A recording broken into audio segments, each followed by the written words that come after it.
Hello friends. मैं Rahul Maheshwari sir के रामायण ज्योतिष की स्टूडेंट हूँ।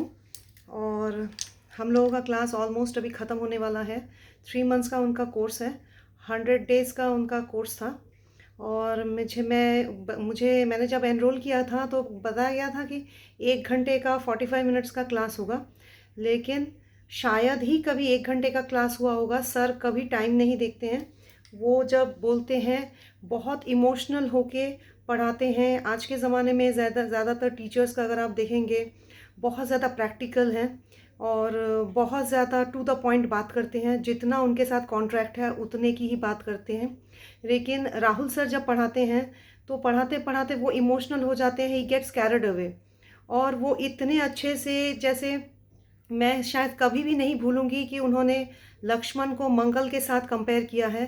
तो इस तरह से बहुत सी चीज़ें हैं, जैसे रावण को उन्होंने राहु के साथ कंपेयर किया है।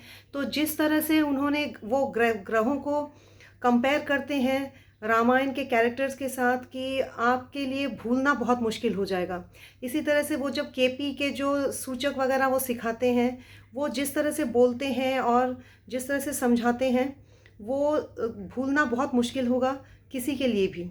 एक चीज़ मैं यहाँ पे बोलना चाहूँगी कि जिनका एस्ट्रोलॉजी का बेस है, जिनको ऑलरेडी थोड़ा बहुत एस्ट्रोलॉजी आता है, उनके लिए ये कोर्स द बेस्ट है। इससे अच्छा शायद कुछ हो नहीं सकता है, क्योंकि सर के पास इतना नॉलेज है। थोड़ी सी प्रॉब्लम हो सकती है उन लोगों को जिनका एस्ट्रोलॉजी का बिल्कुल भी ज्ञान नहीं है, तो उनको थोड़ी प्रॉब्लम हो सकती है। लेकिन अगर आप बार बार उनके जो रिकॉर्डिंग्स रहते हैं उनको बार बार देखेंगे या सुनेंगे तो आपको समझ में आएगा। और एक और अच्छी बात ये है कि सर के यहाँ पे, जैसे हमारे बैच में जब हम लोगों ने ज्वाइन किया तो मोर देन 100 स्टूडेंट्स हैं। लेकिन अगर कुछ प्रॉब्लम आती है सर को, अगर आप पर्सनल में भी पूछते हैं किसी भी वक्त, तो उसका वो जवाब देते हैं।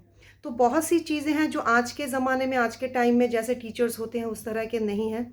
तो मैं यही बोलूँगी कि एक बार क्लास तो जो भी, जिनको भी एस्ट्रोलॉजी में इंटरेस्ट है या फिर जिनका एस्ट्रोलॉजी का बेस है, उनको एक बार राहुल माहेश्वरी सर का क्लास ज्वाइन करना चाहिए। क्योंकि पढ़ाने का तरीका कैसा हो सकता है वो भी आपको समझ में आएगा और बहुत अच्छा ही लगेगा। क्योंकि मुझे एस्ट्रोलॉजी का बिल्कुल भी नॉलेज नहीं है, लेकिन फिर भी मुझे सुनना अच्छा लगता है। और जैसे मैंने बताया कि जिनका एस्ट्रोलॉजी का बेस है उनके लिए ये बहुत ही फ़ायदेमंद है।